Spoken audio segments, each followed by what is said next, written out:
वर्षों से लोकपाल बिल धूल खा रहा है। क्या प्रधानमंत्री कानून के ऊपर है?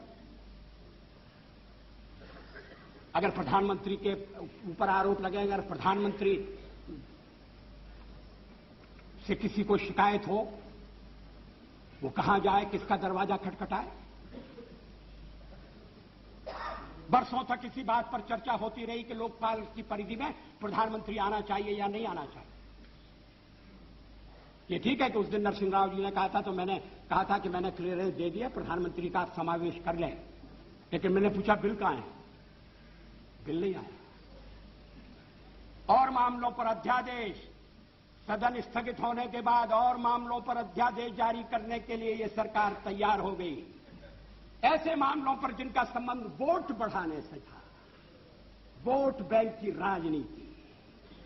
इस मामले में नहीं, इस मामले में भी अध्यादेश लाया जा सकता।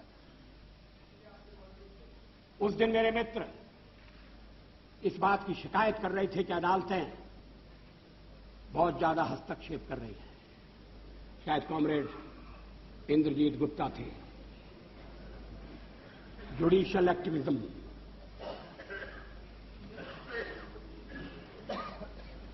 अगर पार्लियामेंट अपना काम न करे और एग्जीक्यूटिव फैसले न करे, मामले को लटकाए, और जब प्रधानमंत्री से पूछा जाए कि आप निर्णय क्यों नहीं करते, तो उनका उत्तर यह हो कि निर्णय न करना भी एक निर्णय है। मैं समाचार पत्रों में जो कुछ छपा है उसके आधार पर कह रहा हूं।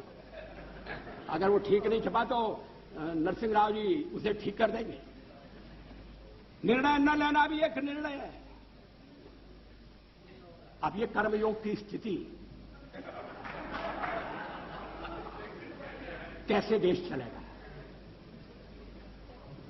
लेकिन निर्णय नहीं लिए गए। कभी कभी तो सरकार इस बात की प्रतीक्षा में रही कि निर्णय टाल दो, नए विवाद खड़े होंगे तो झंझट मोल लेना क्या ठीक है, कोर्ट फैसला कर देगा। अब कोर्ट ऐसे मामलों में भी फैसला करने लगा है जो एग्जीक्यूटिव के मामले हैं, जो संसद द्वारा तय होना चाहिए। संसद अपने दायित्व का पालन क्यों नहीं कर सकती? एग्जीक्यूटिव जिम्मेदारी क्यों नहीं ले सकती? लेकिन इसके लिए एग्जीक्यूटिव, इसके लिए कार्यपालिका ईमानदार होनी चाहिए, चुस्त होनी चाहिए, मामले लटकाए नहीं जाने चाहिए। लेकिन ऐसा नहीं हुआ। ऐसा होना चाहिए। हम करना चाहते हैं, जो भी आएगा उसे करना पड़ेगा, नहीं तो कोई 12 दिन रहेगा, कोई 6 महीने रहेगा। इस देश की जनता के साथ यह अन्याय होगा। लोगों ने अपना कर्तव्य किया है। अगर आज त्रिशंकु संसद है तो उसके लिए मतदाता दोषी नहीं है।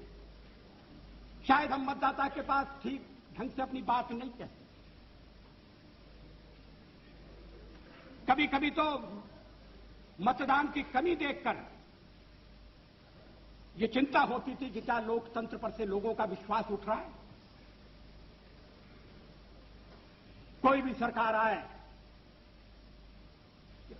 क्या होगा, ऐसा ही चलेगा, को नृप हो हमें का हानि, ये मंथरा ने कहा था।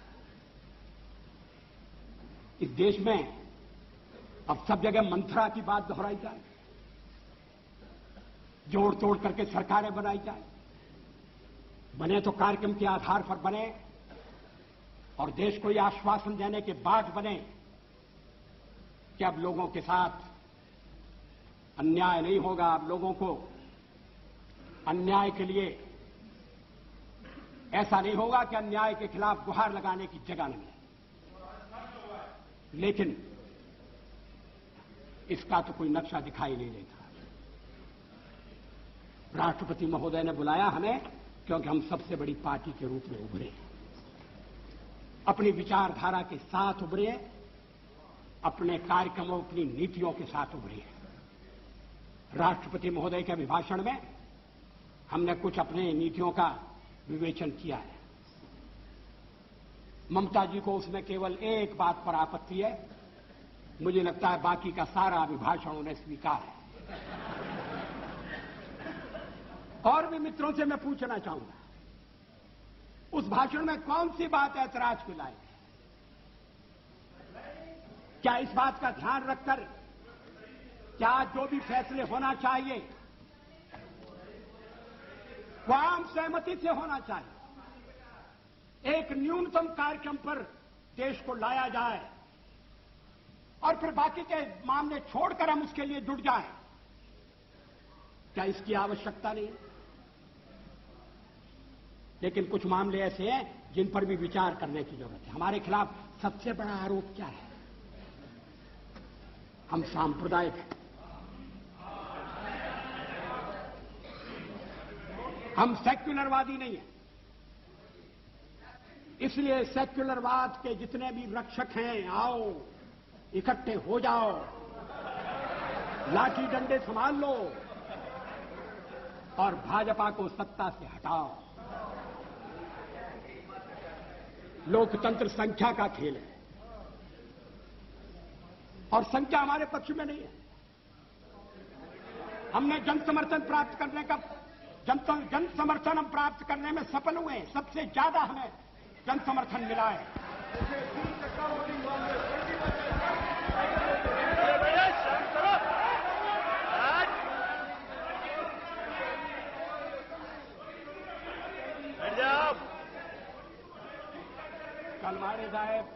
कलमाड़ी साहेब काय म्हणतात मला ऐकू नहीं येते।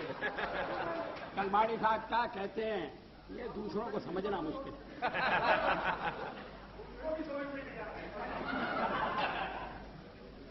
अध्यक्ष महोदय, इस पहलू पर भी विचार होना चाहिए। कभी हम इस सदन में 2 रह गए थे, पहली बार चुने गए तब 4 थे।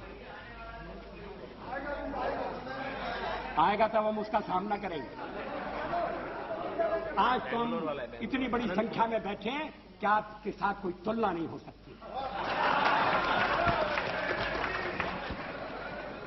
थोड़ी हम विजयी हुए हैं, हमें विनम्रता है, पराजय में तो आत्म मंथन होना चाहिए।